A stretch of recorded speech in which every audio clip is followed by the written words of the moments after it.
This is Mar-a-Lago, the sprawling private resort and National Historic Landmark in Palm Beach, Florida, with a towering U.S. flag and a handful of croquet players. Just past the fountains and foliage, driving up to the gate, you're met by security. No, I'm fine. They were here. After all, Mar-a-Lago is owned by Donald J. Trump, and he is the president. At least a member thinks so. Are we at Donald's home? Are we sure of it? Yeah. You're positive? Her face is blurred out of courtesy because Mar-a-Lago is just that exclusive. Once inside, there's no doubt. A plaque in the entry spells it out for you. A life-size portrait of a much younger Donald J. Trump in tennis whites hangs in the bar.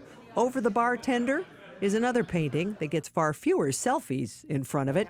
This is members only, with occasional guests and drop-ins. President Trump spends considerable time here at Mar-a-Lago.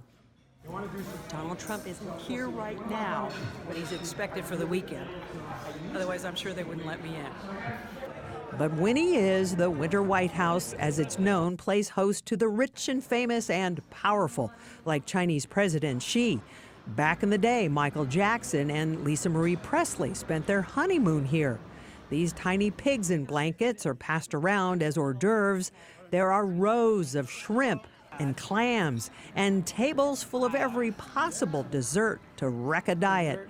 That the president has a thing for McDonald's burgers is pretty well known, but here at Mar-a-Lago, the staff says chocolate cake is a personal favorite of POTUS. I managed to get my hands on a slice, took a bite, and let's just say that I think I'll stick with the local favorite, key lime pie. In Palm Beach, Florida, Vicki Liviakis, KRON 4 News.